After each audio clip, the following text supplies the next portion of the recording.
I'm going to tell you a very sad story, so get out your box of Kleenex. Todd Merrill, who has been commenting quite a bit about my videos and making me think about stuff, damn him, is making me think about stuff. And one of the things that he mentioned in a recent video was about quality over quantity. And I was speaking specifically of getting all quality pens. You don't need to have fancy overlays, or you don't need to have this on a pen to make it work. This is just to make it pretty. And you don't need a pen that's overly huge to write as well as a pen that is small, unless you have huge hands. You know, there are certain times when you do need certain things, but let's pretend all of you have hands like mine, except not filthy.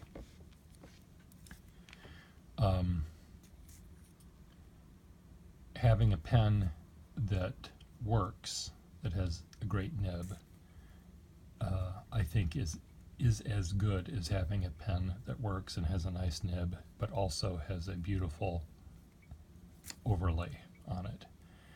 Now, does writing with a pen with a nice overlay, does writing with this pen make your writing any better than a pen that's all black with tooth marks?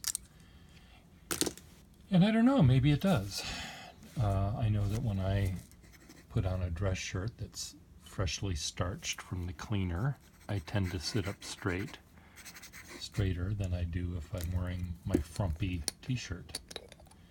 But I pretty quickly slouch and get flumpy, even if I'm wearing a starched shirt and a black bow tie at a fancy event. But I'm going to tell you a story. I did have a pen just like this, except in addition to being just exactly like this, this was a really magnificent nib, and this was solid gold, not gold fill, and the barrel was solid gold, the whole barrel. The only thing that wasn't gold was the section and feed. Everything else was 14 karat gold. And that was a joy. It was such a joy to write with, because of the nib mainly. The nib I could have put in this pen and it would have been equally joyous in terms of the line it made. But the fact that the pen was extra heavy was really interesting. I did feel, because of the weight of the pen, I felt more emboldened, I guess, to write with it, because it seemed a sturdy pen. It seemed more serious. It seemed heavier. Well, it was heavier. There was something about it that made me sit up straight and be confident about what I was doing. Well,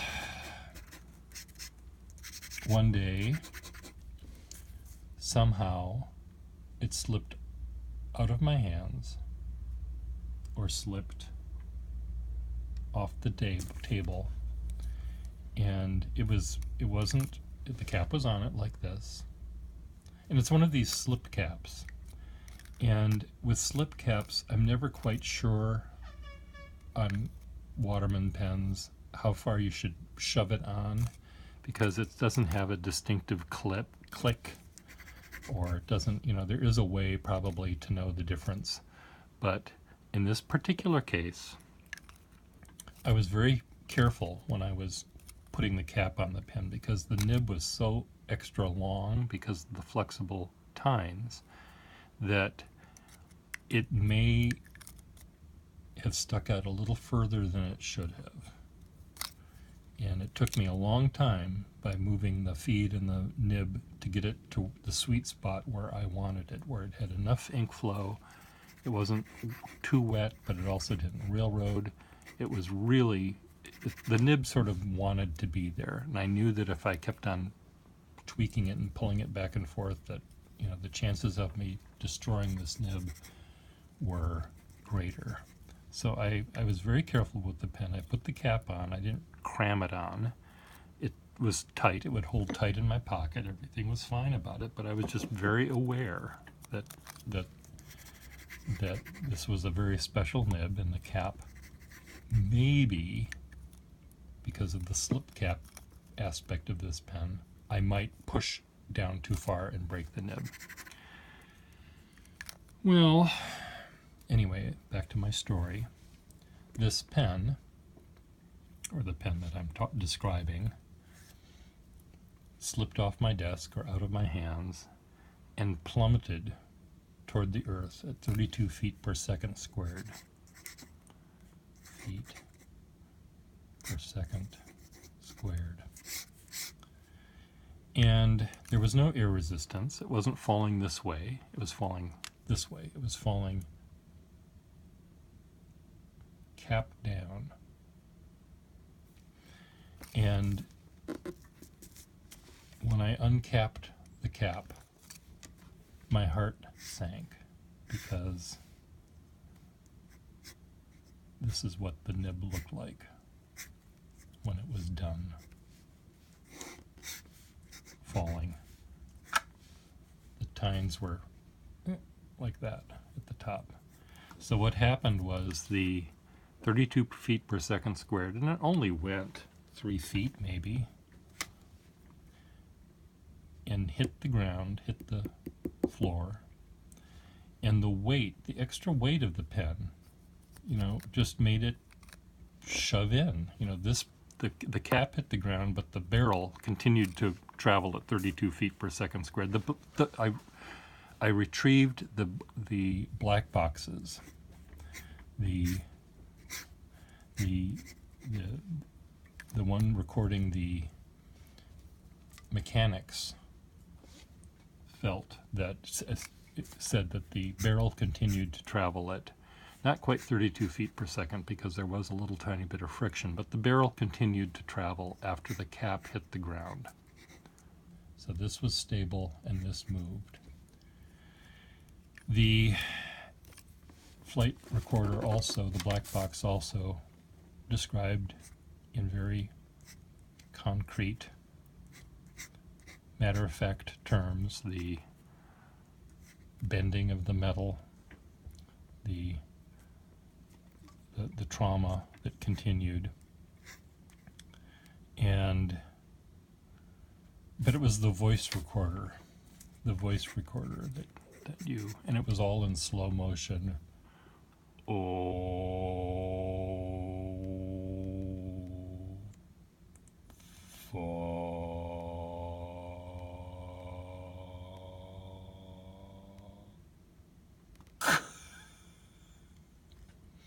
I don't know if that was me saying that, or the nib, or maybe there was maybe there were two of us. Maybe it was a duet, the nib and the owner of the nib saying that together, or maybe that is a trio with the two pieces of iridium in perfect unison, in harmony with one another, and me with my voice. But I uncapped it and I looked at it, and the first thing I did, I don't know why I did it, but I think this was before the interweb, before emails. I called up the only person who could possibly understand the trauma, and I left a message on his machine saying it broke. And he knew what pen I was talking. He knew of the 5,000 pens that I had in my house. He knew which one I was talking about. He knew it was this one. He knew exactly. And he called up as soon as he got the message, and we commiserated. it was really, really sad. But the nib, that nib, in this pen would have, and if I called him up and I said it broke, he might have felt the same. But he also, the whole package was really interesting. The weight of the pen, the sturdiness of the pen, everything about it was really neat because of its gold quality. And the only Achilles heel was that little, pressing this cap down. Were you pressing too far? Was it hitting the top of the cap?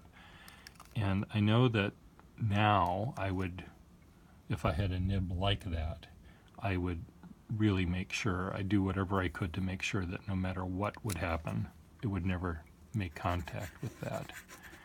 But that particular pen, because of the because of the solid gold quality of this thing, the $1,000 aspect of the pen, I think that's probably what it was worth at the time. I don't have the pen anymore. It was too painful to even look at it with I put a nib that was good in place, and it was a perfectly good pen. But whenever I looked at the barrel, I only saw the tragedy that happened, and I couldn't deal with it. I had to sell it. But I'm thinking, when I do have a pen, sometimes pens that are beautiful, like that one was, maybe it helped me write, helped me draw. I'm not quite sure the answer to that. I think that was a special case where the body, the barrel, added to the value of the pen. Now, when I'm using, let's say I have these 3 pens in front of me. They're all essentially the same. They all could have exactly the same nib in them. This one being a plain black one with plating wear and a big old name on the side. Is that going to make me draw any better than this version of that same pen with the pretty Albalone flex? When I pause for a moment to think about what I'm going to draw, maybe I'll turn the pen in my hand and look at the pretty colors and get distracted and go take a nap, or I don't know, maybe this will help me keep on track because I don't get distracted and I don't take my nap. I'm not sure what the answer is. My cat's going to join me now. Kitty, Orca, are you going to be here?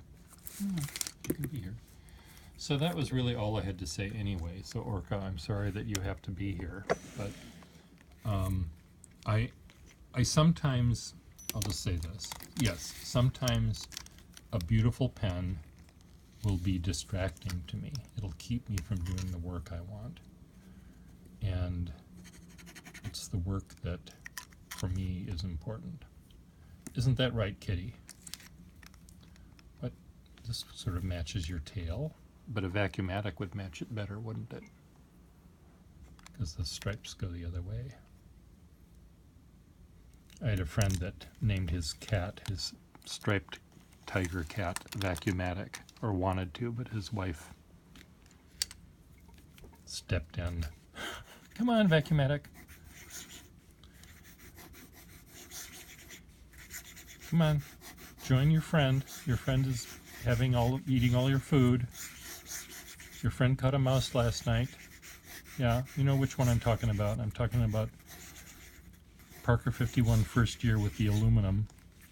I'm not talking about Demi Parker 51. Vacuumatic, or a name of a cat. Silly, right, Orca?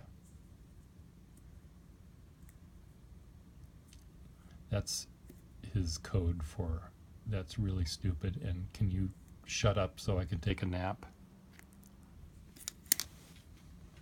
Goodbye, everyone. Thanks, Todd, for making me think.